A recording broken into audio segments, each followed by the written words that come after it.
my name is Nia Ricketts, and I'm here with. Cheyenne Brandon. How are you feeling today about the event? I'm excited. Actually, this is my first time here at the Black Legends Awards nomination, but I'm excited to see who is in our community, who's working for whatever they are, to network and gain more relationships with individuals from my community. And so, yes, I'm just excited to be here. Can I get your name today? My name is Hewitt Joyner. Are you excited to be here at the Black Legend Awards? Absolutely. This is a historic event because we're bringing in some new people. Get a chance for you, the people from your class, the school, to meet some of the legends of the past and get an idea of some of the things that they were able to do, accomplish. Trying to make it a little bit easier for you. Okay. Thank you, and I'm glad you shared with us today. We hope you have a wonderful time. Well, I hope you do too. My name is Aaron Hicks. I'm chairman of the Black Legends Award. Okay, are you excited to be here? What are you expecting out of the outcome today? I'm excited to announce the new finalists for the class of 2018, as this is our third year, and we got more legends to talk about and history to talk about, because one of our legacies is that if we don't tell our history, who will? Right. So this is part of this process to keep doing that. Right. And thank you today for trying to keep the history alive, and we really appreciate it. Hope you have a wonderful time today. Okay, hello. I am here with Regina Harris. Hello, I'm glad to be here today. How are you feeling about the event today? I'm feeling hopeful that it'll be a good turnout and I'll get to see a lot of people that I haven't been able to meet and all of that at the awards. Right, definitely excited to meet new people. I hope you have a nice time here today. Thank you. Hi, we're here with Kiera. Hi. So I'm really excited to be here. This is my first time being at the Nominees Luncheon. I'm ready to network and also to see about the San Jose Black History Museum and see how that's going to be coming into the works and just doing big things for the community. So I'm excited to be here. Definitely, definitely. Thank you so much. I hope you have a wonderful time here today. Who am I speaking with today? Jim Payne. Okay, are you excited to be at the Black Legend Awards today? Oh, quite. What are you expecting out of today? I don't know. I'm gonna be honest. This is my first time. I worked for the city, and at the time I was working there, I belonged to about 8 or 9 boards, and I was quite busy. And it took a lot from my family, but after seeing all this here, I think it was worth it. Definitely, definitely. This is my first time as well, and I'm sure you'll have a wonderful time. Are you excited to be here today? Oh, yes. I'm always excited to help the African Americans in Silicon Valley. Right, so what are you expecting out of today? I'm expecting that we have a lot of people and that we raise a lot of money and that we kick off this Black Legend, that it'll be memorable. And next year we'll get a lot more people to come out. Right, I'm definitely excited. I'm sure it'll be memorable, and I hope you have a nice day today. I will. I'll make myself have a nice day. Okay, so what are you expecting out of the Black Legend Awards today? Are you excited? Oh, I'm very excited because it's a project we started about 5 years ago, actually, and so glad to see this new group of inductees coming in. Yeah, we have a lot more to do. Next year, we'll have a whole new group, and so what we're trying to do is get young black people to understand that there are people who are setting becoming legends for them, so they have somebody to look up to and understand what blackness is all about and our contributions to the world, and that's what this is all about. Right. Thank you for the 5th-year tradition. Keep it going. Thank you so much. Have a nice day. Thank you. My name is Forrest Williams. Okay, nice to meet you. And are you excited to be at the Black Legend Awards today? Yes, I am. I'm very excited with my wife, and we came out to celebrate because of I'm a part of this event in terms of this is my church, and we're going to set it up so that they will have the brunch here today. Right. So what are you expecting out of today? Well, I'm expecting to meet a lot of people that have been instrumental in changing the African American culture here in the city of San Jose, and maintain and hopefully grow in knowledge and understanding about our culture. And so I'll meet some of those people, people that have been here a long time. Right. Definitely keep the culture alive. Thank you so much for doing an interview with me today. Yeah. And I'd like to say hello to my wife across the way there. Can we get your name? My name is Dorothy. Nice to meet you too. Are you excited to be here? Yes, I am. No question. Yes. Okay, glad to hear that. Thank you so much. So we are here with Pastor Brown today, and how are you? I'm doing great. That's nice. What are you expecting today out of the Black Legend Awards? I'm expecting enlightenment, empowerment, and roots. Yes, that's what I'm expecting today, to really get a better perspective of how far we've come and the great pioneers that were before us, and those things that we can gravitate to and remember. Definitely. I'm sure it'll be memorable for many people. Thank you so much. Have a nice day. You do the same. My name is Clarissa L. Abram Moore. So when you were kind of building the museum up, kind of what are some of the things that you thought about, what went through your mind? Well, how this exhibit started was I was doing bulletin boards over 25 years ago in the public schools for my children because they didn't celebrate Black History Month. So I started creating bulletin boards. And I'm originally from Chicago and a teacher. So we did Black history displays in our schools for the kids. So after I moved here, I had to hunt and peck. And they introduced the concept to these schools that you can do a bulletin board or a display. So I started collecting things, and I stopped. My kids are all grown and moved on, and so the display and the exhibit pieces were just in the garage, under the bed, that kind of thing. So I found this A.M.E. Zion Church, and they let me put the stuff up. And it's just an exhibit. And the exhibit covers 4 things: the contributions of African Americans to America and the world, the migration and immigration story of Blacks, holidays and traditions we value and celebrate, and then stereotypes we wish to diffuse. And so this church, I'm not a member here, but I rent space from them. And they've been very welcoming and very helpful. We've been able to create a lot of cultural programs, such as the one today, where we bring the community together to celebrate our achievements and to be inspired by our ancestors and who's gone before us. And so now we want to start bringing school children through the exhibit so we can tell our story from our perspective for San Jose, not just children, but anybody. They need to come through the exhibit. Definitely. Thank you so much for your work today, and we really appreciate it. I'm sure everybody will enjoy it. Thank you very much. Thank you. Okay, hello. Can I get your name today? You certainly can. My name is Queen Ann Cannon. I'm the executive producer of Peninsula View and iTunes. Okay, so what are you expecting out of the Black Legend Awards today? Actually, I'm just coming to support the Black Legends Committee, period, because I think it's an awesome idea to do that so we have something for history for our young people to follow in.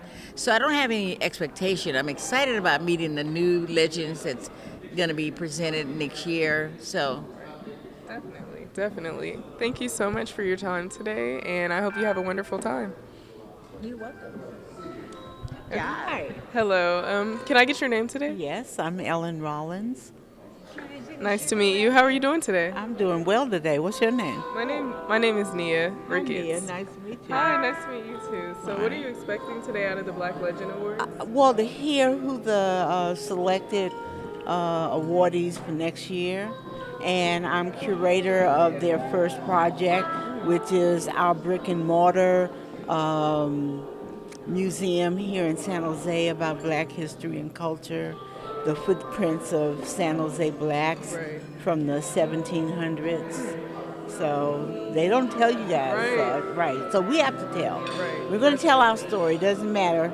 It's our story, not their story, and we're telling it our way. Definitely. I'm definitely interested in learning more about history, and I feel like I'm at the right place. Thank you so much. All right. Thank you.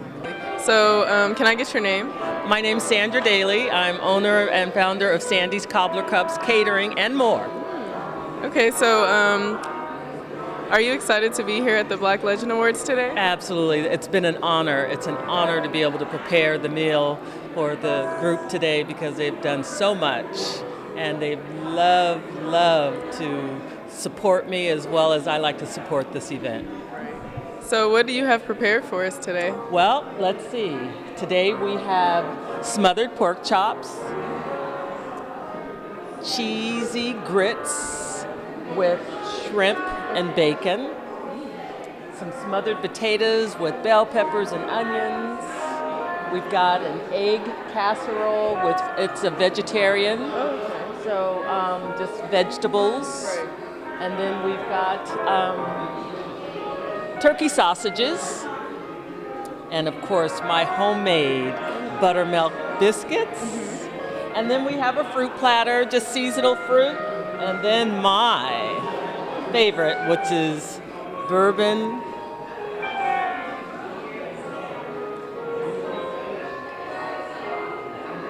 just took a bread pudding. So it's bread pudding with a bourbon sauce, and it's very nice and tender, and I'm sure everybody's going to love it. And we're serving this whole meal today with sweet tea as a beverage and coffee. Okay, thank you so much for preparing the food. I'm sure everybody's going to love it. And have a nice day. Well, one more thing. I just wanted to, hold on, don't go to camp. Misty, this is my niece, Misty, who is helping me with this event. Hello. And so she's been helping me prepare. She's been my sous chef all weekend preparing the food for this event. Right, definitely. Thank you as well. No, thank you for having me. Appreciate it. Thank you.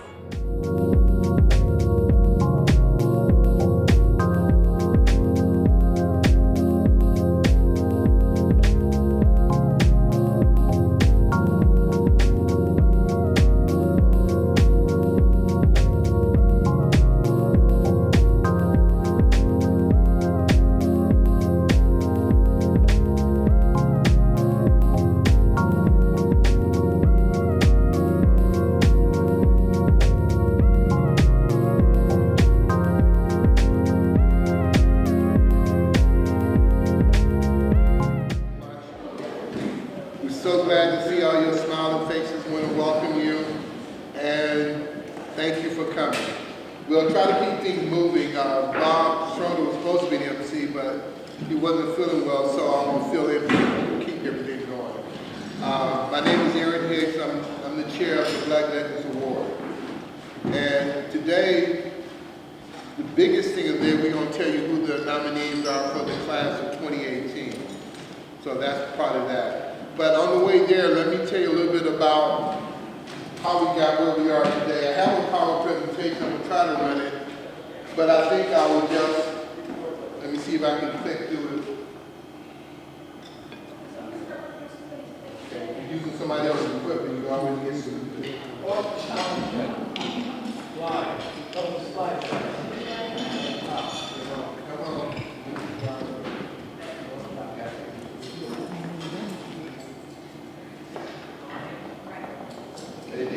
Oh, okay.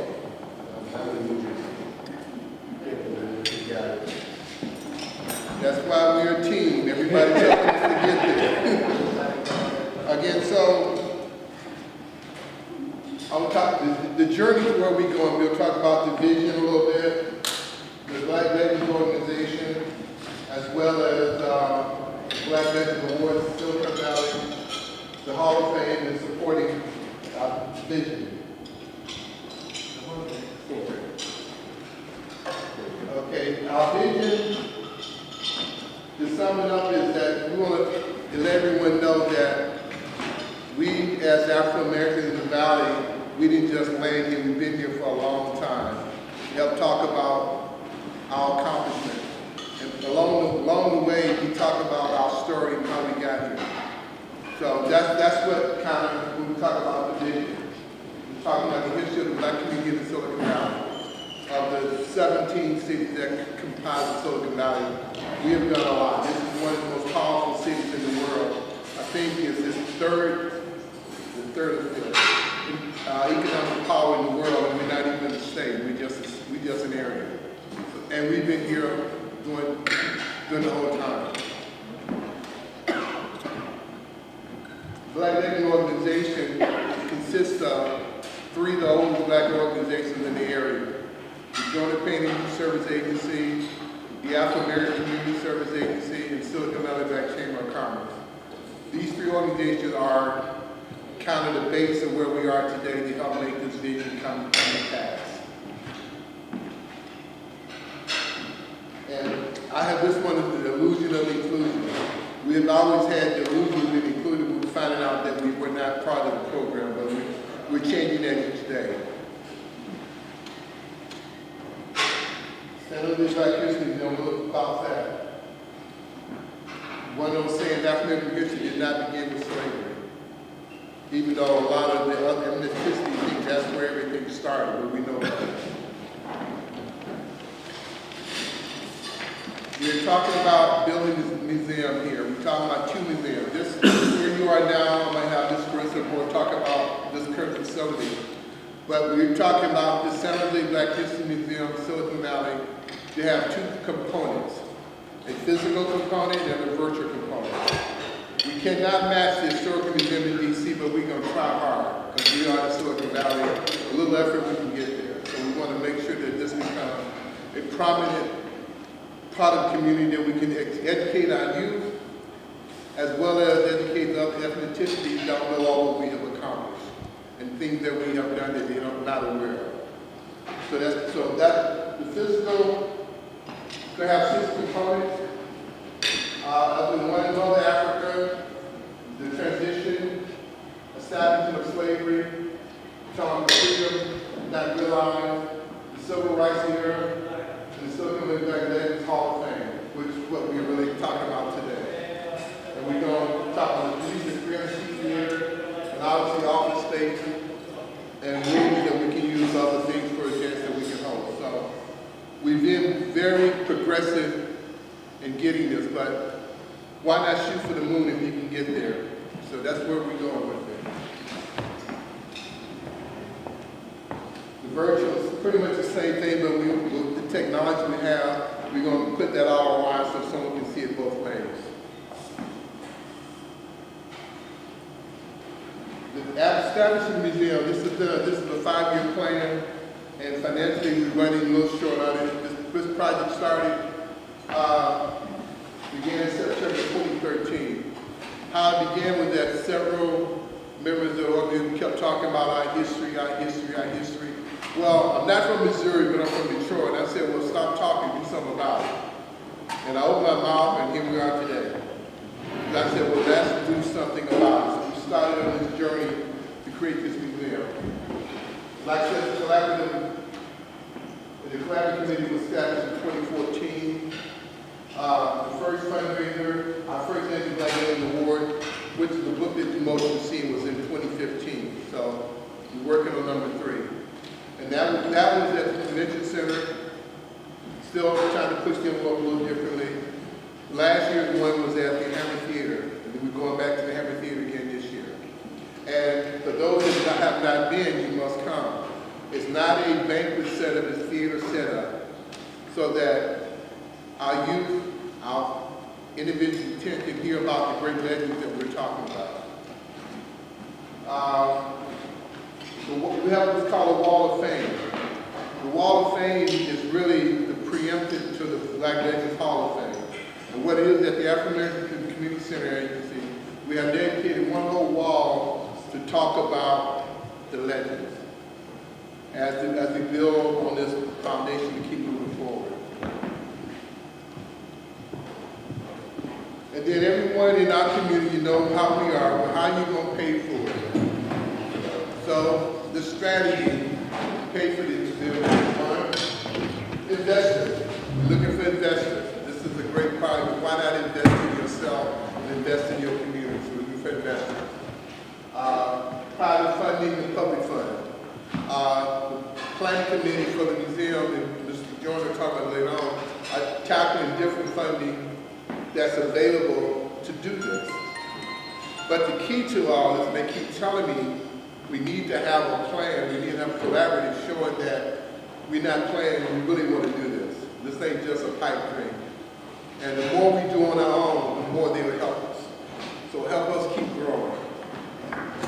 Like grants, obviously, grant writers helping us write those grants to get that funding. We on the challenge to get it, and I see Ella raising the air like I know, yeah, we are. So we will keep it on the move with that. But we still need more collaborative help. The business partnerships, we're in Silicon Valley. Partnership is what it's called. It's called venture capitalists.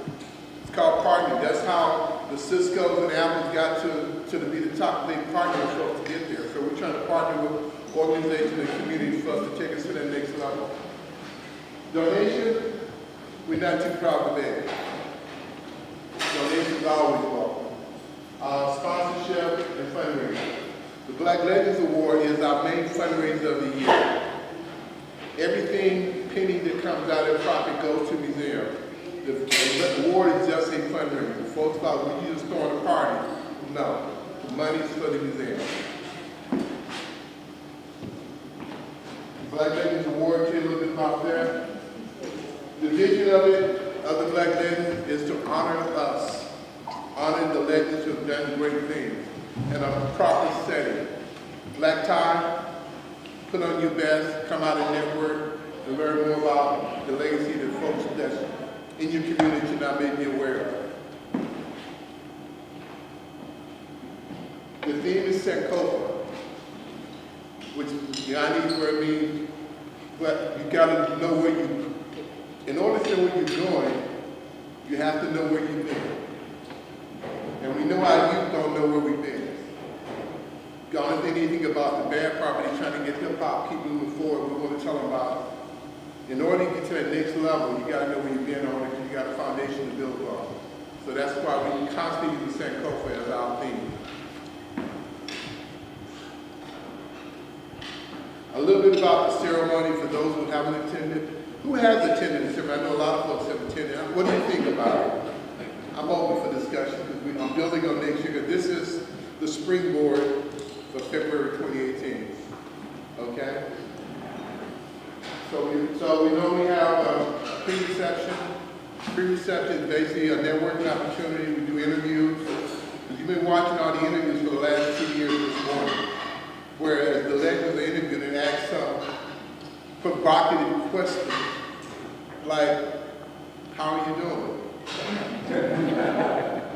What do you think about being a legend? And most say, I'm not a legend, I'm just a person. But they don't acknowledge how great the things they've done in the past to get us to where we're going. Because we just don't think about it that way. We're just doing our thing. You know, you go to work every day, you do your job, you look up and you're 60 years old and say, what happened? Day by day. The main program is a vision, upscale, black tie, come in your finest, because we're going to entertain, not so much entertain, but tell you about our history. That's the whole purpose of it. We invite the city dignitaries to come out because they need to acknowledge us as well. We have great intent. Last year, the first year we kind of did it. Last year, legend Galvin Jackson brought his whole band. Changed the whole dynamic of the place. And we're going to keep on doing it. Galvin said, I'm here to the end. I'm like, okay, let's keep on going, brother. And he had one singer that sang, just put a whole new twist on the whole program. Everybody walked away and said, wow, that was really good. And I was criticized at the end. Folks said, well, you didn't let us stay long enough to talk. I'm like, say, normally at the event, a lot of us don't stay to the end and we headed out the door. Our event is different. After the event, folks want to stand around and talk and network. So this year we made an extra hour so you can sit and talk and network. It's like a homecoming for folks you haven't seen in years. bring your friends, because if you bring your friends, they're going to know somebody else that they haven't seen in years, and they get to talking, and so we keep them, we're bringing the village together. Last year opening ceremony, we used the African drummers to open up, and then we did the Black African to follow that, try to bring in the village together. So my big pitch, come out, enjoy, bring all your friends and family and your kids.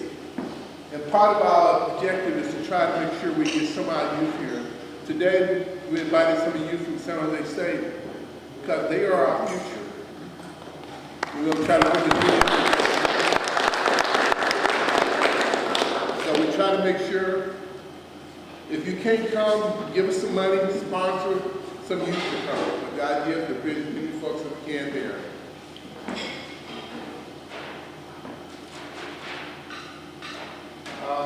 The Hall of Fame, the vision, this is where I think we are stepping on some other organizations' toes, but we don't mean to. This is a permanent display of legends with their come. How many of you got awards from organizations, and the organization will remember you 2 years later? The Hall of Fame will be there as long as we forever, because it's bigger. I'm only going to be here so many more years, and I want somebody to carry on the legacy. That's what we're talking about. Permanent display, whereas the legend, current and possibly new legend, at some point you have to build an exhibit talking about you and what you accomplished and how you put it together so that the youth can read. And I'll pick on my favorite queen, Queen Anne. Queen Anne got done a lot, but those that folks in the UK know what Queen Anne done? A little bit. But Queen Anne got to put that exhibit together so their kids will know about what Queen Anne's done, because it's all part of the legacy. If we don't tell our story, who will? Here is a list of class of 2015. Probably can't read it. But there were 20 inductees into the first class. And this booklet here got pictures of their bios, everybody. We're giving away with what we have left over. The bios talk about what they accomplished and what they did. Then we skip to 2017. I don't have that booklet, but we have another similar booklet. Again, our idea of the booklet was to be a bio that a teacher could take into a classroom and talk about these individuals, so they became collector's items. The first year, which was quite comical on one end, we made all the booklets, we sold them for $5. I said maybe $5 folks would buy them. All the books were sold. There was not one book left on the floor. And you know we go to these events, we get the program and leave them on the table. It doesn't happen at our events. All the books was gone. Some folks accused said that somebody stole it.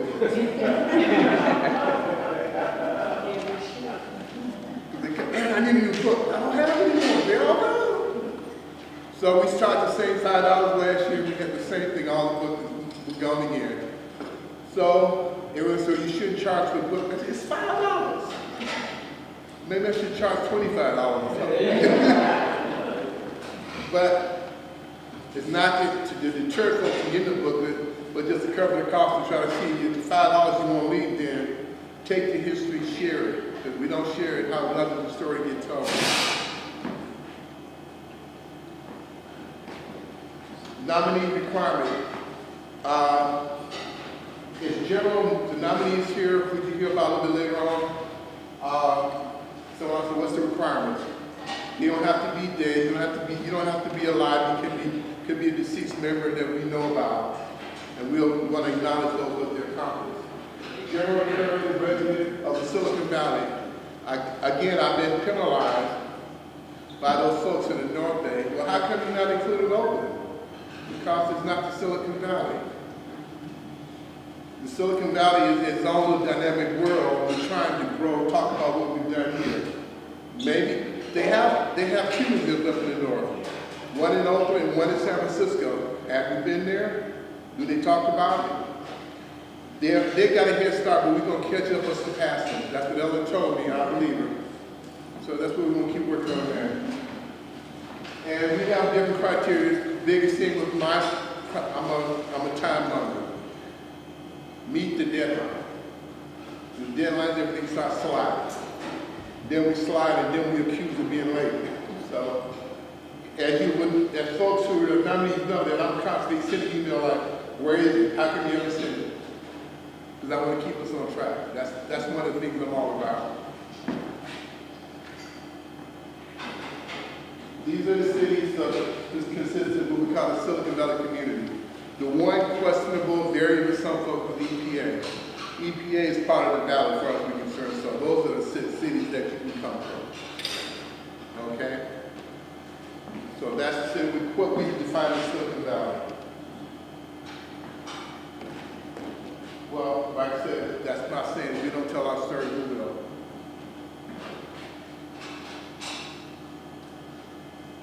And we need community support. If you guys have marketing skills, grant writing skills, you want to come on board, come on, we won't charge you. Come join us and help us make this vision work. And we have sponsorship packages and corporate, small business, and nonprofit. Try to make it equitable that anybody can contribute. And in that area, so those will be available at our website. We have a website. And also all the interviews they're online on YouTube. So those are available also. The ticket sales we normally are on sale at the agency, the chambers, and on our website, once we start pushing that.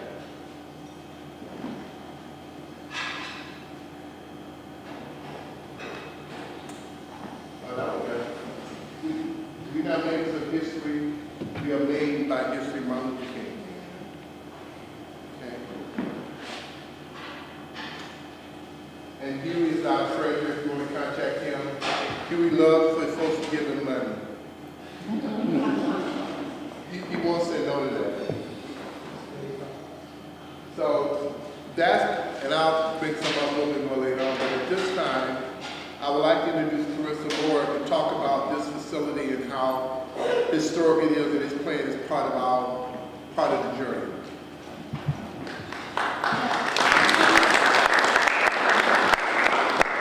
My name is Clarissa Moore, and I live here in San Jose. I've lived here for about 32 years. I'm originally from Chicago, and I taught schools in African American communities. And so I moved here, and my family is biracial. So I moved here, and we live in Berryessa. And I was an at-home mom, and I'm volunteering in the schools with this little blonde-haired little mixed kid. And I'm doing all of these classroom mom activities, you know. So we got ready to do Black History Month comes around. And now I've done this Chinese gone fat chart. Red envelope to Chinese restaurant, learn how to use chopsticks. So February comes. So okay, what are we gonna do for Black History? And they said, well, we did Martin Luther King. They gave a picture of Martin Luther King, they had the color. That's all they did. So I said, well, what one of those? And they looked at me like, are we supposed to do something? And I said, yeah, you're going to do something. You know, it's a week, a month. No, it was a week, it was a month now. What are we going to do? They had never done anything at that school for Black History. And let me tell you why it was so super painful. There was a black woman principal and 2 black women teachers who were not from South California, but from places where black folks did stuff for black people, for their students, teaching their history. So when I got over the shock of that, I said, well, Clarissa, you know, Black History Month ain't no big thing. You can do it. I said, okay, let me put up a bulletin board. So they said, okay. And they were so afraid that I was going to put up something that was not appropriate. So I took the old jet and A.M.E magazine and had to borrow some from other black people that I knew, because I didn't bring a lot of stuff with me when I came. I didn't bring my stuff with me when I came. And so I just did a Young, Gifted, and Black bulletin board and framed everything and mounted it and stuff and put it in the lunchroom. Well, the kids all loved it because they were current people, movie stars, singers, you know, that they would know. And so the teachers were in a panic that I was going to put up something that was not appropriate. And I told them, I said, why would you think less of me or how I want to represent my culture? You know, I have never come up here and done anything that would show you that I'm some other kind of person that you think. I don't know what you think, but this is who I am, this is what I know, this is what I can do. So they got over that shock. So the next year, I put up another bulletin board. Then the third year, I went to Ghana, and I came back with a bunch of stuff. I decorated the whole school, and had fabric for kids to wear and try on, and drums, and did a couple of assemblies and everything. Oh, I flooded the experience with them. So I started collecting things again, and would put up displays in the schools, in the community center, and anybody that invited me to come out and loan stuff out. So the collection continued to grow, and over the years, I didn't put it up as much, as frequently as I used to, because my kids were moving on. They were, Mama, we don't want to carry that stuff. We tired of lugging that stuff all around. There ain't nobody interested in this stuff. I said, you know what, this stuff is going to be important one day. And I'm glad you know about it, because you're going to need to know. So I'm downsizing because my children are grown. And I was looking for a place to put it up. Another hurtful moment. Nobody in this community really wanted it. Or they only wanted, oh, give me that picture. Or let me take that picture. Or give me this. Nobody wanted the whole collection. And I said, gee, I gotta find somebody to put it. I didn't want to chop it up. But you know how God is good? I came over here one Sunday morning. I had never been here for a service, this church. And I came over here one Sunday morning. You know what I was going to find, because I didn't know people who members here. And walked in the front door, and lo and behold, Forrest was standing out there in the north end. And I knew Forrest from working together with other programs. You remember that? He said, yeah. I said, Forrest, I got this collection. You think I could bring it over here? He said, well, okay. Well, they were a little bit suspicious about me at first, because they really didn't know me. But I knew the quality of my stuff, and I knew what I had. So I started putting things up, and then, but the things weren't framed in, they were just laminated, like this row here. They were just laminated, but they were still very, very nice. And then the church's history stuff was just kind of a few little pictures over here. I said, let me make a collage and highlight this congregation. 150-some years is a phenomenal number for a church to exist. And I saw this room, and I said, oh, I can do wonders with this room. Kind of thing. Well, I took over the whole church, as you will see when you walk through, and just put up everything. And the church has been welcoming. They come to the events. They let me bring in things, and we've had jazz here. We've had play. We've had hip hop. Anything that the community would like to do and is culturally relevant, the church has been more than welcoming to let people come and present who they are. And as you can see, this is a very welcoming, warm room. The collection is a personal collection that I'm going to be able to donate to this project as the foundation of Black history. Because I call this the African American journey. It's not a comprehensive collection. It's the things that I can find and the things that I have appreciated about our culture. So it's kind of prejudiced in a way, because I like certain things I don't like, so I haven't collected those things. But I've tried to become fair to tell an accurate story. But I can't take this with me. My children definitely don't want not one picture out of this thing, kind of stuff. So what am I going to do with it? I can only donate it to another organization that's going to the next level, and to tell the story. This is a good foundation to tell our story. But the story continues, and it's more comprehensive. So if we can use this exhibit as a foundation for the bigger exhibit, then that's my legacy. And I'm more than happy to leave every one of these pictures with the organization. Because what am I going to do? I'm going to bring my grandchildren when they come and visit to tell the story, which is what I'm going to invite you. Bring your grandchildren, bring yourself, bring your husband. And where were you when Willie Mays Where were you when Jackie Robinson played on that team? Where were you when Tiger Woods wore that green jacket? Tell your story through the pictures and things that are here. Because you can tell your story better than anybody else. So walk through the exhibit, ask yourself questions and present questions. If you have things, begin to save them. Because we will be asking the community to donate small things. If you've been to Washington and you've seen the new museum there, you've seen the small things people have given. All of us got something grandmother had or great aunt had. One piece is the beginning of a whole new exhibit.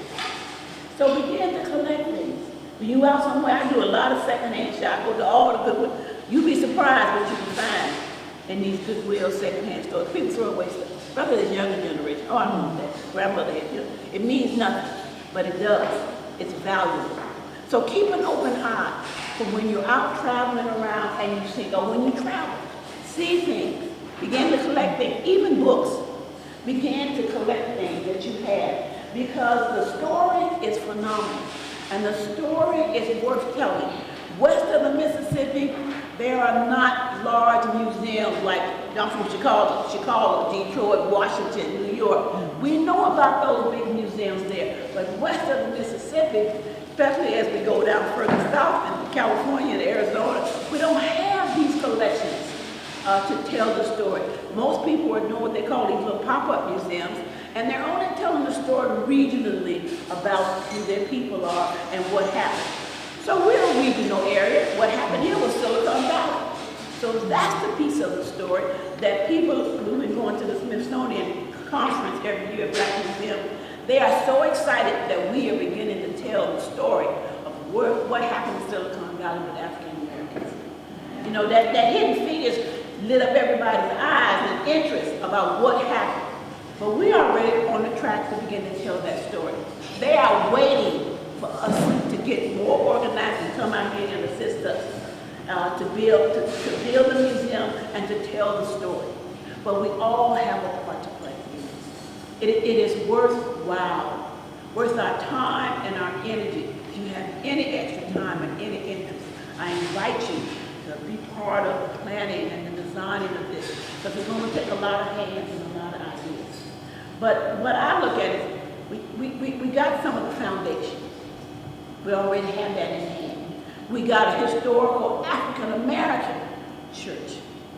That's the foundation of our faith, of us as a people. Where do we go for our refuge? It was our church that said, you're a child of God and you are valuable. And that's where we became Mr. and Mrs. People of dignity. We encourage our young people to go to college and to carry on. You know, so we don't come from nothing. We come from a strong source. Strong background of people. There is no reason for any kid not to walk through here and feel less than all these other kids that they out there with. When I walk with these kids, they say, well, we don't have no holidays, and we don't have no fancy costumes, and we don't do, that's because they don't know the history. Look at the fabric on these tables. If our kids had fabric and dressed up and knew how to wear African garb and knew how to do some of the dances and the movements, they're just as good as them little Filipino kids who be jumping on them sticks. You know how they do that Filipino dance. We have culture. I grew up at a time when they said we were culturally deprived. And I've been trying to fight that for 6 to 8 years. What did it mean to be culturally deprived? I am not culturally deprived. I may not know all my culture, but I'm not culturally deprived. But I have black teachers who taught me to lift every voice and sing in Chicago. I knew then I wasn't culturally deprived. I had a song. Black teacher taught it. I did art. Black teachers taught it. We did science. Black teachers taught it. See, our kids here don't have no black teachers. Teach them much of anything. And these white teachers don't know nothing. Your mama always said you can't teach what you don't know. And so that leads into this. We're doing a reading program with the Black Kitchen Cabinet. Some of you have heard of that organization. And so a bunch of us have volunteered to read. And we go into this one school and we read books by African American authors, African American illustrators. And we buy books that are award-winning books, either the Coretta Scott King book or the Newbery Award book. And the beauty of the program is a black person reads the story to the kids, they do a little activity afterwards, and guess what? We give the book to the teacher. You may keep this for your own personal library. They get about 8 or 9 books a year. So we want to, some schools have been at 3 years, some schools started. So when that teacher leaves that school, man or woman, no matter where they go, they can take that personal library with them. Because now you have no excuse not to know some of our stories, some of our culture. And I'm going to encourage some of you. I put some books out on the table. You need to see the new books about us, the new illustrations about us in these books. Buy books, give them to your friends for Christmas presents, because we need to see how beautiful we are in these books, and we need to tell these stories, not only for our kids, but for ourselves. Because when I was growing up, we didn't look like this in these books, and there weren't that many of them, and there weren't, most people didn't even have them, even the library didn't have a lot of them. But there's a wealth now of new books that are coming out. Treat yourself to go to the bookstores and order them, or go online and find these black books and have them in your possession. Give them away as gifts so that our people can read their history and their story, especially our children living in this family, because nobody is going to tell it to them. We have to, when we go in to read to these kids, you ought to see how they be rushing up there to the front and sit down. Sandra can tell you, she's one of our readers, okay? And I'm going to tell you who the biggest audience is reading these books. These East African kids who are Muslim in these schools. These kids are all up in the book because why? They don't know the history. Nobody has ever read it to them. They didn't even know the history exists. And they don't see themselves exactly, because we haven't found many books about Muslim kids, but they see these black people in these books, and they hear the history of what happened to us and how we overcame these obstacles. And we call the reading program lanterns, and we go in with a little lantern, and saying that many of us had obstacles to overcome, and out of the darkness, through faith and encouragement and belief in God, we overcame a lot of our obstacles as black people in America. And there's nothing you can't overcome if you believe in yourself and you work hard and you strive and you're faithful to your community, to yourself, and to one another.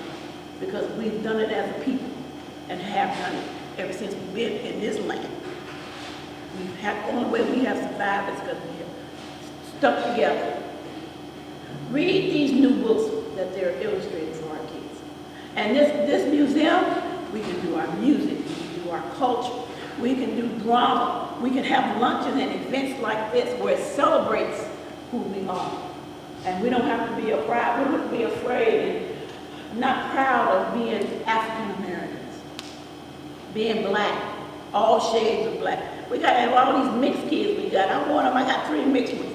And believe me, I had to struggle day and night to tell this story, because I had other people out there telling them their stories. And they thought our stories weren't significant. You know how hurtful that is as a parent? You know how hurtful that is as a parent? If your kids come home and they say, I don't want to be black.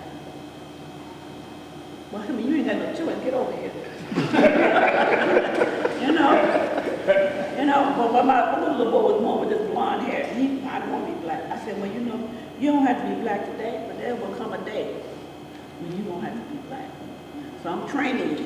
When that day comes, you'll be able to stand tall and recognize I'm a black man. It was a struggle. It was a struggle. But I hung in there, like all of us do with our kids, because you have to. You have to. And our community needs to work together more and more, because we're losing our kids are just not informed. The miseducation of the Negro is happening right here today with our black kids. Kids still graduating with a 1.9 grade 1 average. And that happened when I came in 31 years ago. I couldn't believe it. How can professional black parents have kids graduating from high school with 1.9 grade point average? I know how it happens. I know how it happens now, because I struggled with it with one of my kids. Boy, I will not let you graduate out of high school with 1.9 grade point. If I got to come to school every day, sit beside you, that's what I'll do. And I did a couple days, a couple classes. Yeah, you have to, because I was going to save my boys. So, I'm not lecturing to you, you guys know. But you know how important now what we're doing is for this community. Not San Francisco, not Oakland, but in San Jose. Last year, Eastside Union High School had 11 schools. They had less than 700 black kids enrolled in the whole school district. Less than 700 kids. James, look at 29 black kids enrolled. Eastside High School, 29 black kids. That's all they had. Because blacks are not coming down here and they're not staying. And then those who are here are not being educated. So it's a struggle. So I encourage all of you, get involved with something at some level that promotes African American awareness and history and training for our young people, for our community, for ourselves. This is nice to come and sit here with each other and visit in the church. We don't get these opportunities much. But all of you are professional, well-educated, informed people. How did you get to be that? You brought it with you when you came here to San Jose, but somebody else in some small town, some city, somewhere else taught you, took you by the hand and nourished you. So that's what we fail to do here in San Jose. We have not taken our young people by the hand and really worked with them and nurtured them and moved them forward. Deborah is shaking, Brenda's shaking her head, she knows, you know. And so that's where we as professional people have missed the boat on our young people. Because see, somebody taught you. Some small church, some Miss Smith came on Sunday morning and gave you a peppermint candy. And said, how you doing in school? Got your report card. I gave you $1 or $2 when you was going to college. I made sure when you came home at Christmas, they recognized you. You see, we stopped doing some of that stuff. I remember it. But we don't do that yet.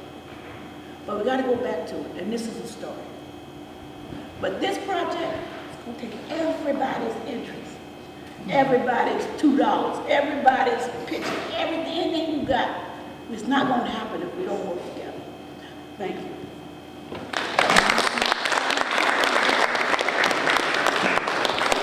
I'll pass up these books now so you can see them. Thank you, Ms. Moore. Well, you can see what the passion is. So we're striving at. Now, I'd be remiss if I didn't introduce the new kid on the block, the new kid in town, for him to say a few words, because this is kind of his house on the ground.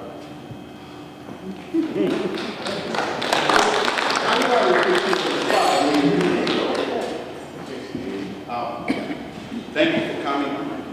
I'm really appreciative because it's so important that we know who we are. That we remember those patriots that were before us, and the roots and the culture, upbringing that we have. That we can continue to guide our new generation, because it's all about them. It's all about making sure that they recognize who they are and recognize that they are wonderfully and beautifully made by God. And that their culture has everything to do with strength and power. Because I can say it today, nobody could have made it the way we made it. Nobody could have endured the things that we endured, the pain, the suffering, the persecution. Nobody could have went through that and made it through it.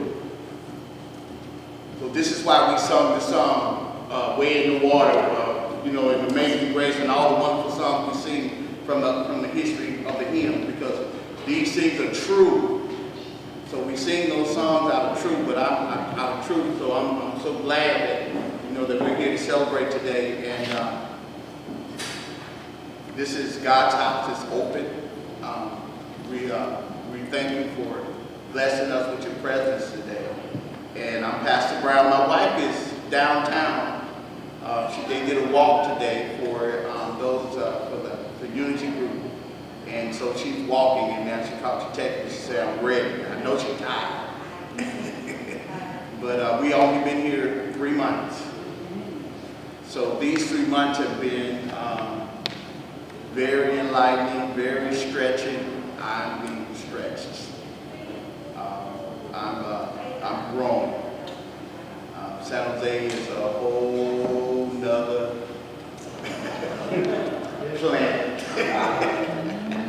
I'm able to see a whole different view, and so I'm glad of that. But because of great support, my trustee for arts week and his lovely wife, Ms. Dorothy, I tell you, because of that support and that extended fellowship, welcoming here, our state has not been bad at all.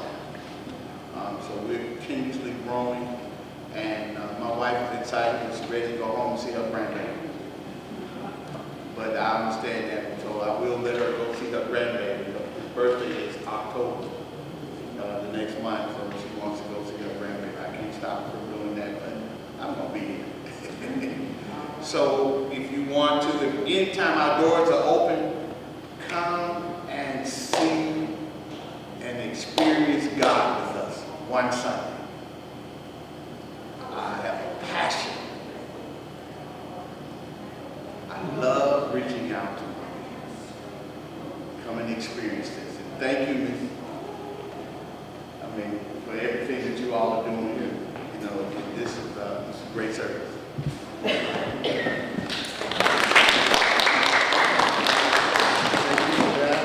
At this time, I will introduce Mr. Huey Joyner. He will kind of give an upview because he's the chair of the planning committee for the museum, and we keep each other in balance. So I'll say you want to say a few words. Well, good morning. Good morning. I think it's still morning. I'd just like to welcome you all here. Thank you for coming out. Every time we get together, it's a historical thing. When you walk into this room, there's an aura. You get caught up in the atmosphere of history. And it's, I'm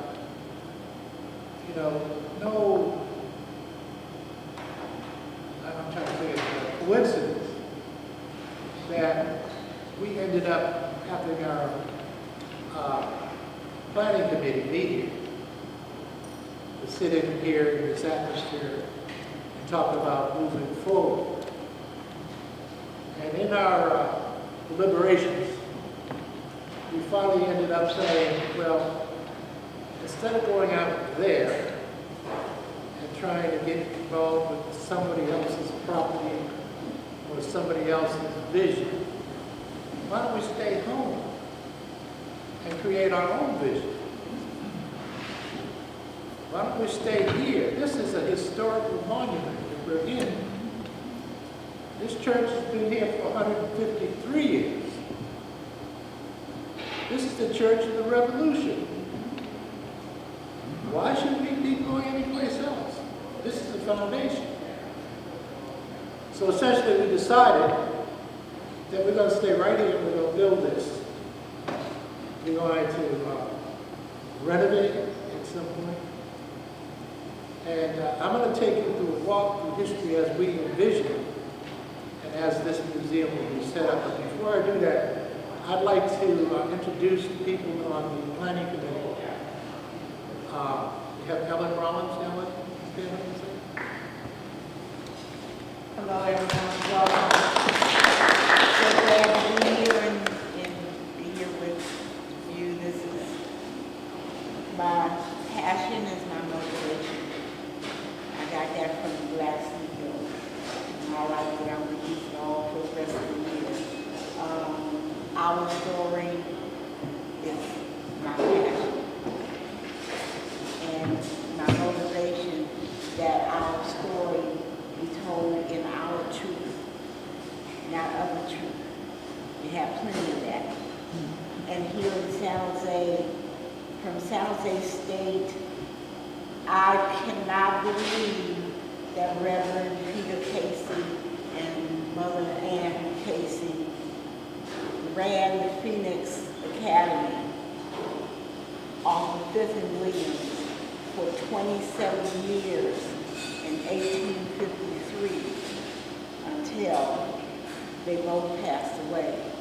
27 years, the only school for any child that was not white. Not just black children, but any child that was not white and not allowed to learn. And I cannot believe that San Jose Normal School, Trinity Episcopal Church, he was minister of, they wouldn't give him his priesthood, but he was a minister and priest for that body. You can't tell me that San Jose State members didn't support those 27 years he ran that school, and it was international. Children came from all over the world to stay and board at his academy for 27 years. And how many raise their hand in this room to know that? That's our problem. And that's what we're here to solve. We have a legacy and a footprint from the very beginning. Every presidio, every mission was 46 to 48% African descent, every one of them. And of course, Dr. Ivan Van Sertima, we were here before Columbus. Columbus never got here. Ellen is going to be the curator.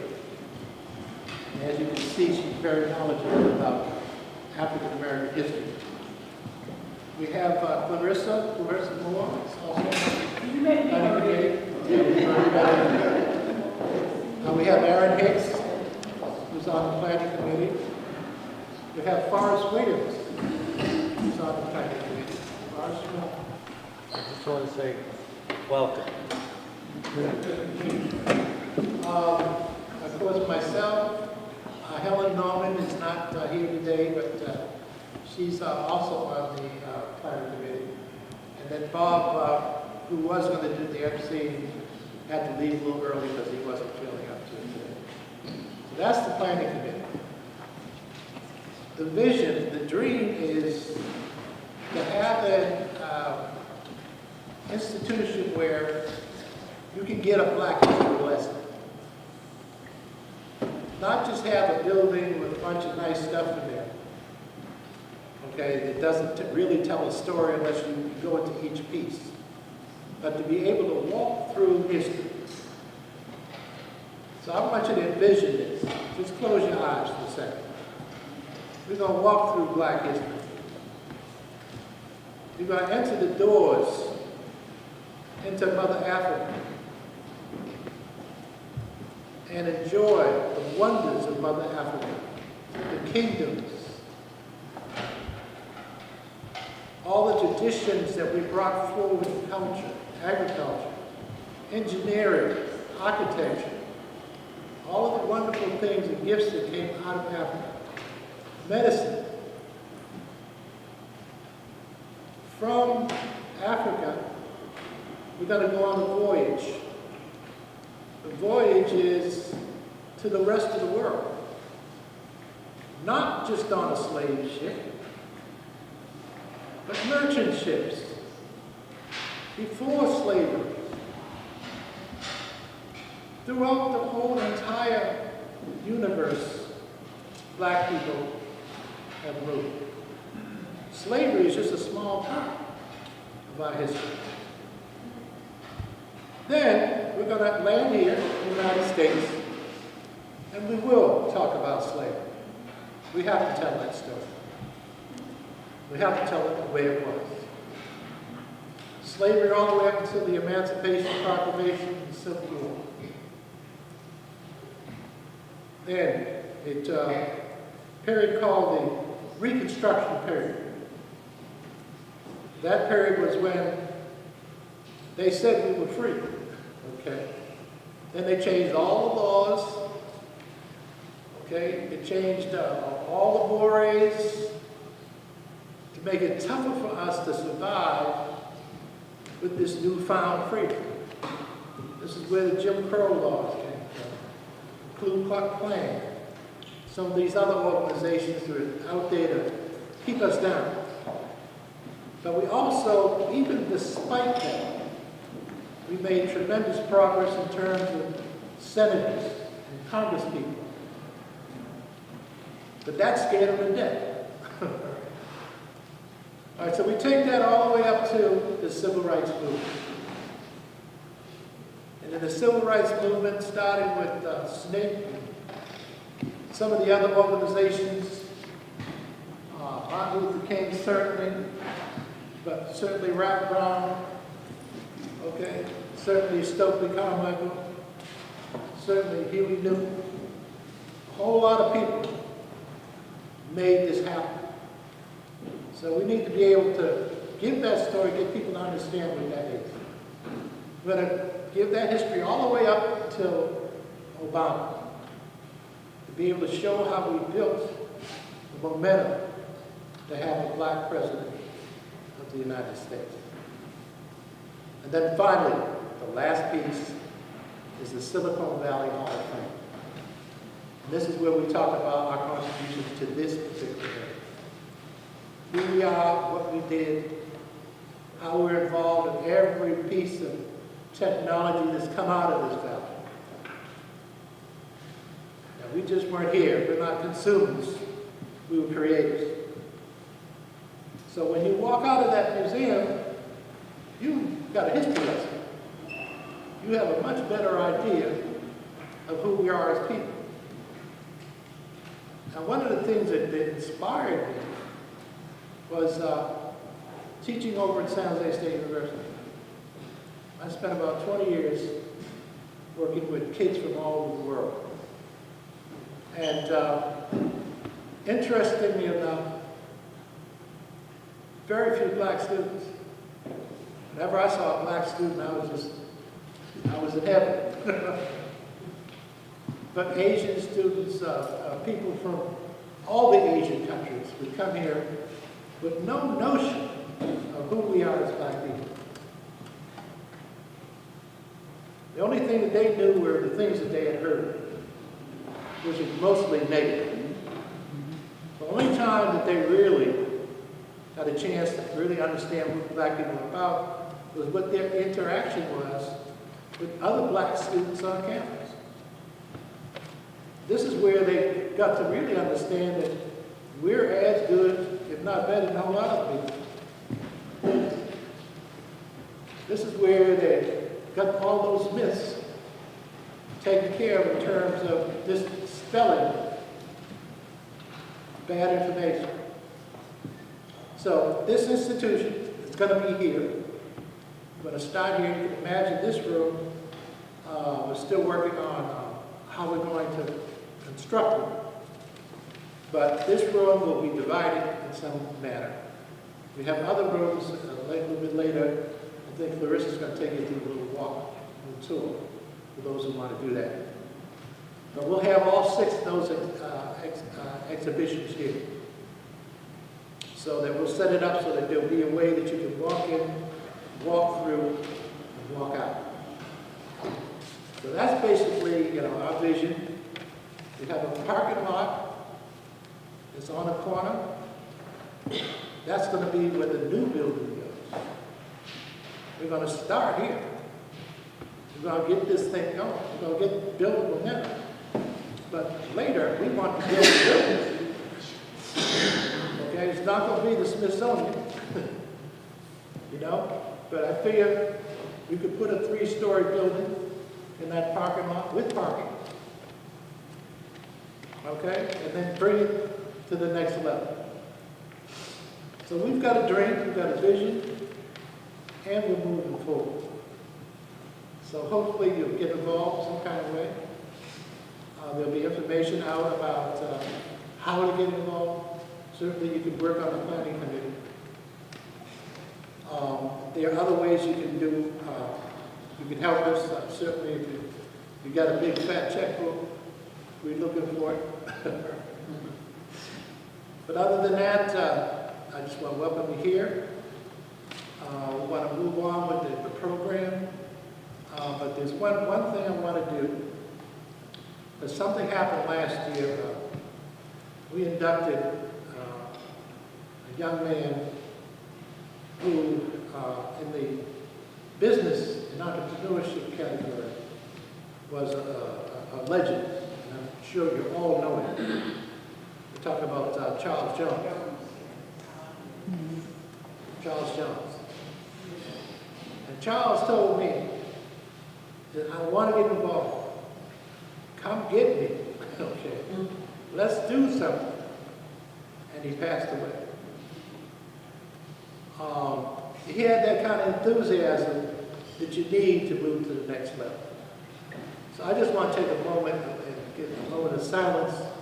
Charles, you'll always be with us.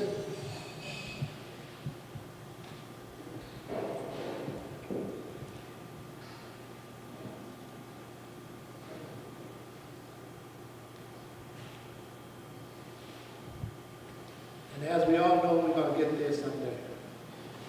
All right, thank you.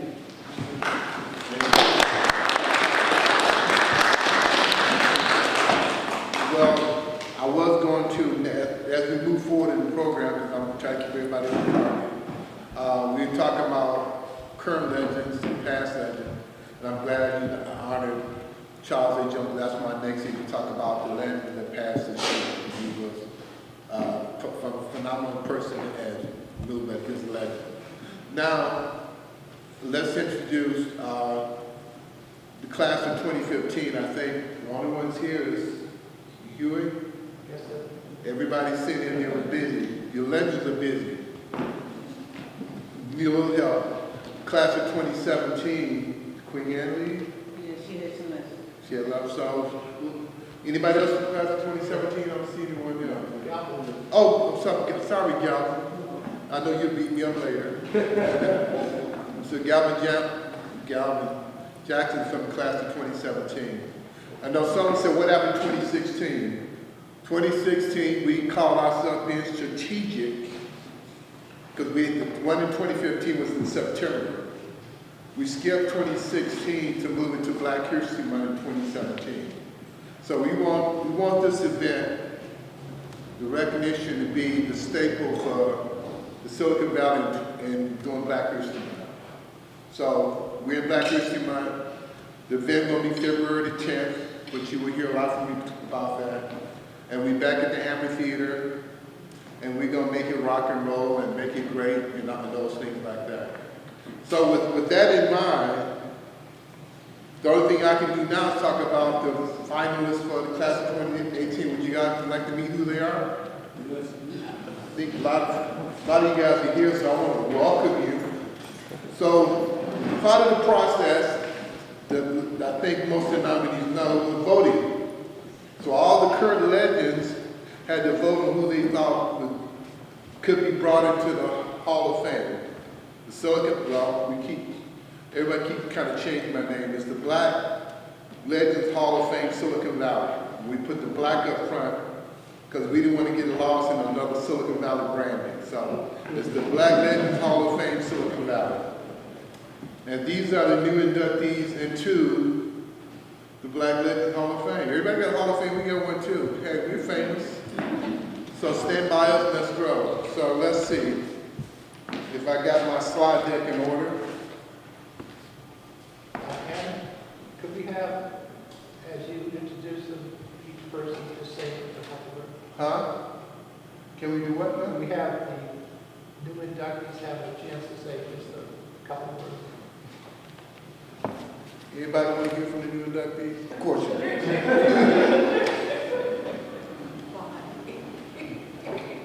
The first one we're going to do is the Alexander Green Award for News and Documentarian. And the inductees in class 2018 18, I've been talking too much already, is Miss Coretta Burrows. I keep you struggling back Burrows. Henrietta Burrows. Well, we friends. Yes, we Please, Henrietta. But see, he said he just committed you to talk. I know. Well, I very much appreciate this honor. Believe me, I'm a creative person.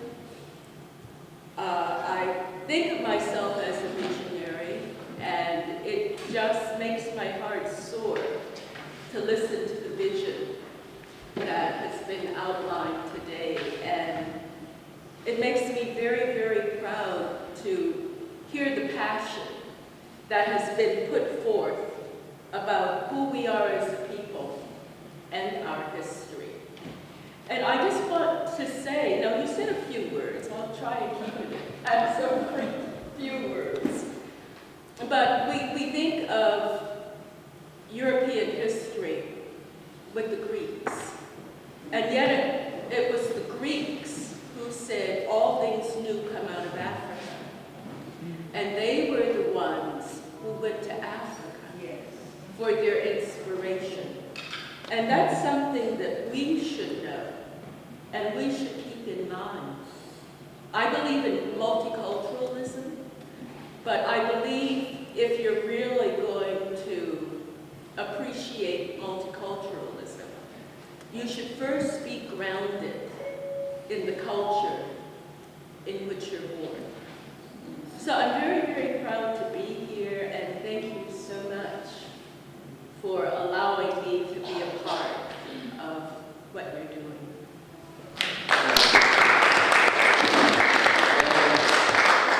That speaks very eloquent of someone in the news and documentarian. So the things you have accomplished in that field is part of our legacy as we move forward. And I'm pre-warning everyone. Everyone sent pictures, but now you know how big the stage is. Anybody want new pictures, make sure you get them to me soon. Okay? Before I get beat up later on. That was not the right picture. Because as I push out the press to the news, I want everybody to be well represented and saying, I think I got a better picture. Anyway. The next category is the Banks Gage Award for Education. The education is the category.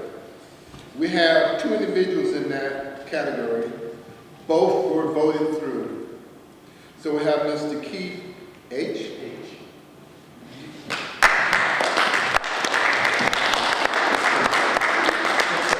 It's a true honor. First, out of respect to my ancestors, I want to give thank you to Mr. Jackson for nominating me.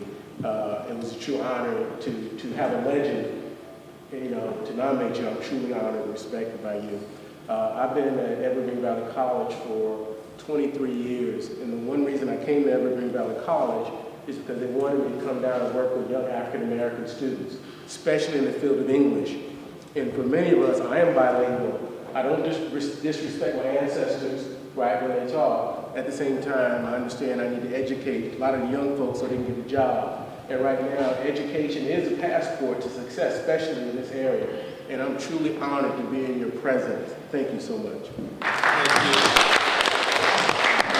And the second nominee in that category is a colleague of yours, Mr. Will Ecker Jr. He's not here today, but those who know Will, I'm losing my rhythm here.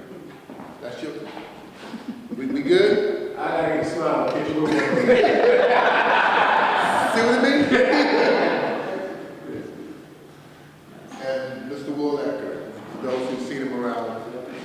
Everybody's been around the area. Our next category is Brown Gross Award for public service. And we know how important public service is. And the finalist and the inductee for that is Mr. Forrest W. Williams. All right.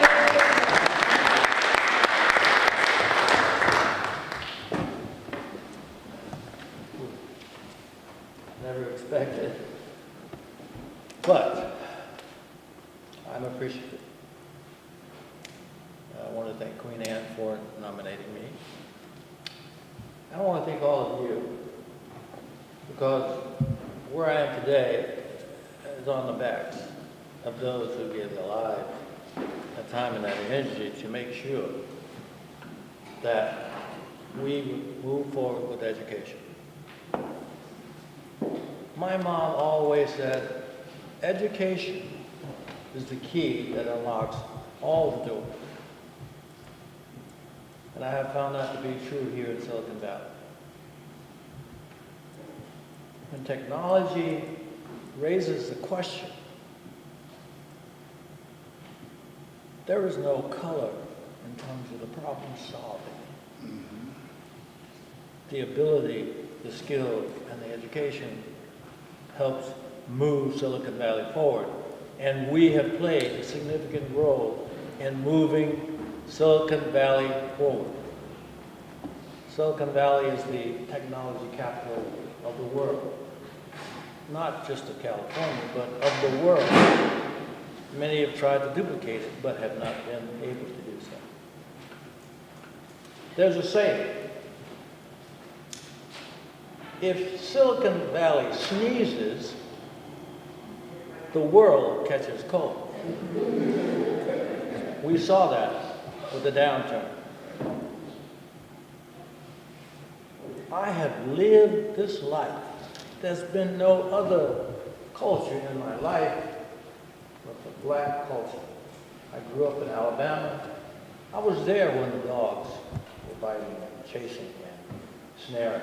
I was there when the police were beating us over the head, trying to stop our movement. But we were determined. Life was not the basis. It was what we wanted to do and where we want to be and where our culture should be. We're willing to lay down our lives for it. For that, I'm grateful for your consideration.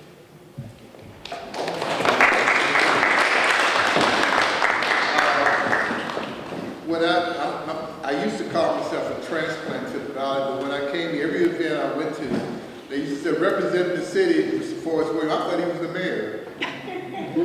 Until somebody told me, no, he's not the mayor, he's the council. He used to say, you sure? Where I go, he's there. Welcome. The next category is the Clay Williams Award for Business and Entrepreneurship. And that award, because that was the award Mr. Charles Jones was in. And now we have another big footprint stepping into that, been around. And I'm learning more and more because I ran it in when I first got to the Valley. And the finalist for the Clay Williams Award for Business and Entrepreneur, Mr. John Dumas.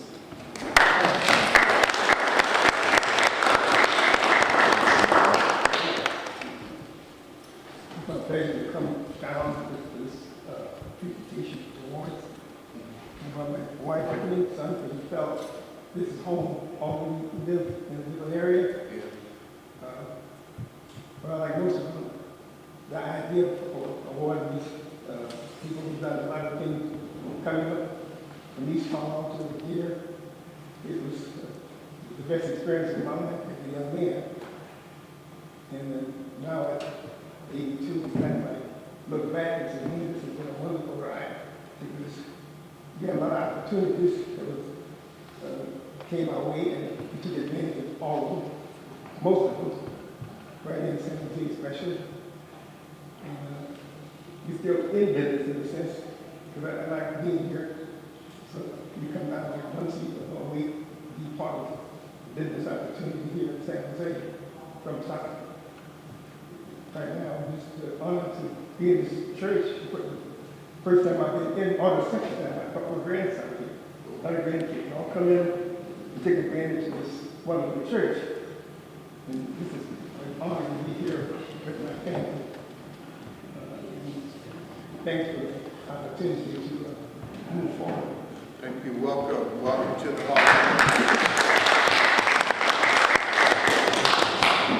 And as you meet the legends and start reading the bio and the book that we've been working on, you'll see that they are accomplishing great things. And they all cross over in your lives, you just didn't know who they were at the time. But these are the fabrics of the valley.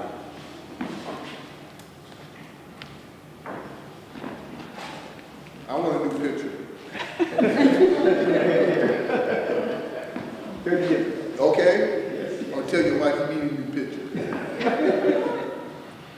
I got to represent you too, so I want to make sure we all that way. And I had to edit that. The next one is the Dean Green Award for STEM. And we know how important STEM is at the fabric of so many things.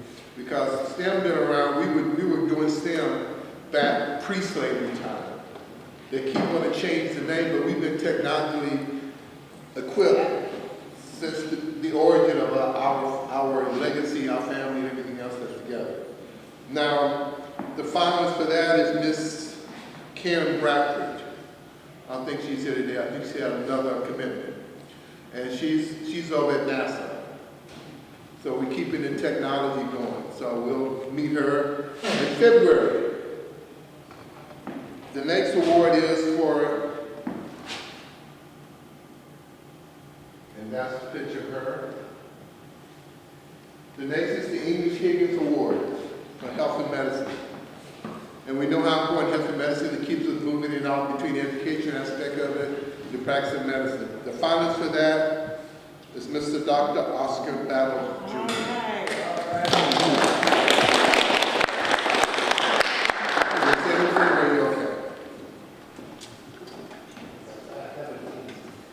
I can't hear you too well, know exactly what that's, and I certainly expect to come to make a comment. Let me just thank you for this opportunity to take just a couple minutes. All the people sitting here, I'm just pleasant to see your face, black faces, one from the South. It's all of you important to the existence of what black people are. You might think that it's something that somebody else has done. It's all because of you. To acknowledge this to me, it's extraordinary power. And every powerful thing that you have, it's the echo of love and history the young people need. Definitely today. For the Spirit Church, who's doing it today, in comparison to the past 3, 4, 5 histories, slavery started here in 1450. For the many years of which you, churches, used to do. A lot of them don't do it now. You take for granted. But your body for being here is extraordinary in terms of the history of what's happened in this world in terms of black people. For you sitting right this moment. It's extremely powerful. The reason why this, all of you who come into this world, God sent you here for purpose. Not just to go to church. All the echoes in the world that you get a chance to see and hear about. All of those things that you see and other people do. It's extraordinarily important. Each of you contribute extraordinarily more than you ever could get out of the world. That's why you come through here. Not to get you. So I say, to hear it, you're trying to get the one who was talking about you. That's our people. To hear someone is keeping our feet that says to me, I'm glad to see your face. And I said every day. The day to be here, but I can. Here I'm good or not, I'll be here sitting and make a donation myself because that's just good to see black folk doing the job. Thank you.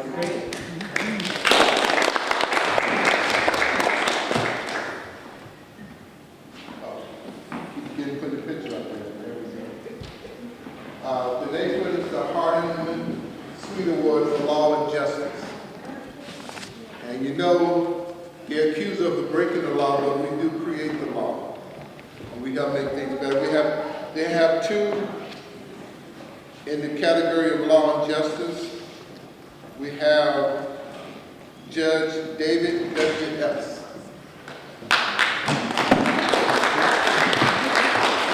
Not a judge yet. Okay, I may got scratched it up. Please correct me early so I'll make it later. Thank you. Again, I want to thank the committee for this extremely gracious honor. As you're probably all aware, we are extremely underrepresented here in Silicon Valley, except in the criminal justice system. And it's been my privilege over the last 20 years to try to be an effective advocate for people of color in the criminal justice system here in Santa Clara County. And I just want to take this opportunity to thank everyone for this honor, and I look forward to working with the committee to fulfill the vision of the Black Legends and the Silicon Valley Black Museum. Thank you. Thank you. And the second person into that category is Judge Rise Pichon, P-I-C-H-O-N.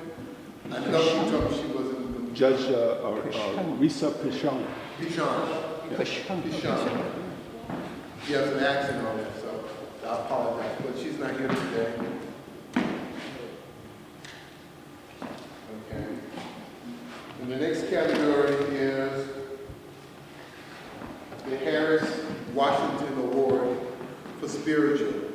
If you notice, all these awards are named after the legends from the very first year because they were like the foundation. And if you know Harris, if you know Washington, then you know how the award stacks up. And the finalist for that award is the Reverend Dr. Lewis Jones, Jr. Reverend Jones. I'd like to thank everyone for the opportunity, and I'm deeply grateful to the committee for selecting me. I've been moved to this city in 1966, and I was ordained as a minister at Emmanuel, and I've served there for about 5 years. And after that, the Lord spoke to me about moving out and organizing a church. And I attended San Jose Bible College in Northern California and Golden Gate, and the Lord has truly blessed. See, I'm concerned about people. You know, that I used to own the building right down the street down here, and I sold that building and we built facilities over on White Road, about $5 million facility over on White Road. I've been pastoring for 39 years. So I've been kind of in this community Christian deal with people. I'm a Christian. And the Lord is blessing. The Lord is truly blessing. I've had the opportunity to go into various cities running meetings and into various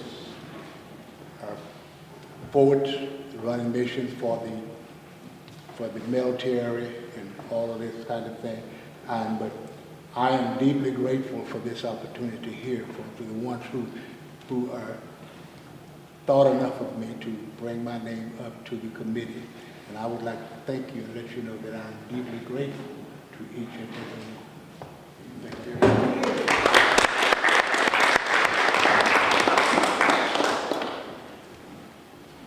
The next award is for the Joyner Schroeder Award for Community Service.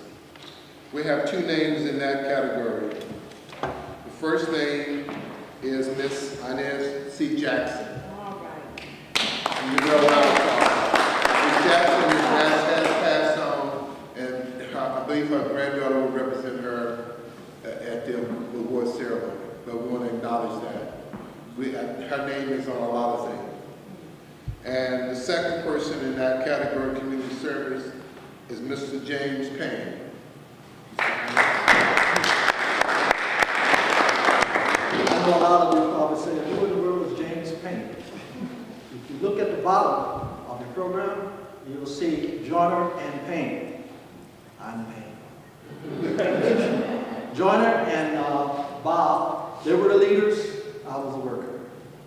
My job was mainly in employment and youth, and I worked pretty hard at that. And I'd like to thank you very much for recommending me for this award. Again, I say thank you. Oh, wait a minute, I forgot to put it. Ms. Jackson picture.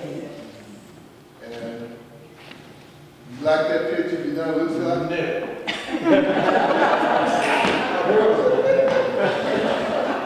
Well, that's what you sent me, brother. New picture.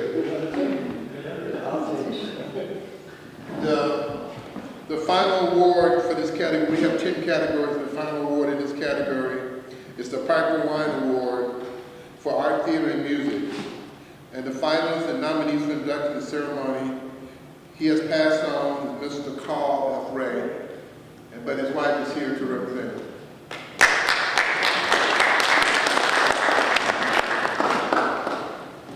My family is happy to accept this award on behalf of Carl. He was nurtured, of course, in Alabama by our community. And when he moved here, he just passed it forward to numerous youth within the Bay Area. That was his life. And so I thank you, Huey, for nominating. I think everybody knows Mr. Ray from one aspect or another. Yes. That's been in this valley. Now, that's all. Oh, a picture, okay. Everybody keep releasing these pictures today.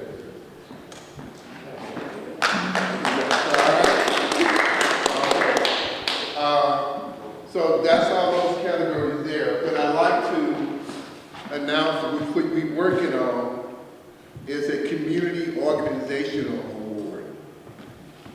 That's to be given out to the organizations that have been working in the community, doing stuff in the community, not socially, but black organizations that we kind of work in the structure because we figure beyond the individual, sometimes the organization is stronger, but what organization might be. So we're going from all the different organizations and we're reaching out to get nominees for that and see who comes out, and they will be in that organization will be announced in February. So that's on that part of it. That is pretty much the end of the program. So my question to you, if anyone have any comments or things they want to talk about, otherwise we're pretty much at the end of the program. We still have food if anyone needs to eat? Yes. We still have food for, I know you guys came at least with food still here. Are there any questions anybody want to talk about for a few minutes? If not, I will end the program early. I told you I believe in keeping folks on time, so it's like 1:45. Anything? Anybody anything? If not, I'm sorry, Ellen. I have an announcement. We're starting with Margaret Craig is the chair of the Kenyan Children's Foundation, and she has joined in partnership with my daughter, Terry Carter, and they are going to begin October the 14th to start an annual African Bazaar, holiday bazaar where you can access in October items to prepare for Kwanzaa, to prepare for how you celebrate your African heritage in that kind of way. And so the vendors all there will be presenting art. We have oils from fabrics from Ghana, from Kenya, the Kenyan shoemaker out of Mombasa has sent lots of tennis shoes made in the red, green, and yellow, black fabric that they use, and specific for there. I'm hoping the food will come from Sandy, but she hasn't. She's been busy. She's gonna let me know if she's available for the 14th. Because the STEM kids will be there. That is a Saturday, the 14th from 8 to 8. And we want to make sure that the kids in the STEM program, that we serve them lunch they don't have to worry about, because we'll be sharing the hall with them. And the books from Clarissa, also Marjorie has a team that does arts and crafts, so the kids can develop their decorations for the holiday season as a family event. It'll be at the African American Center that Saturday, the 14th, 8 to 8. Thank you. So, thank you very much. A question I shouldn't ask. Are there any expectations of the nominees, the inductees, in the meantime, before February? As inductees right now, no. But after February 10th, yes. So we want you to enjoy being inducted. We want you to enjoy the welcome to. There will be a Legends Luncheon in January. We haven't set the date. That's where all the legends, it's a private, for all the legends come together and have a conference, talk about things, et cetera, et cetera, et cetera. So we'll do that. But I would say the biggest thing from my marketing side, tell your friends and family, I just got inducted. You got to show up in February. But no, thank you, and for your wisdom and strength. We'll be in contact just to refine photos or bios because it goes in the booklet. And like I said, these became a collector's item. And folks are taking these to the school and letting folks read about the bio, what you've written in there. So if you think what you sent me the first time is not you realize how, I didn't say you didn't realize it was big before, but you realize how important and all the passion, you got an opportunity to rewrite. But with that said, unless we still have some food, we still have some music. We said we're going to hear beat about 2, but the program now is officially over with. Thank you for coming, and we congratulate you on your being inducted into the Hall of Fame.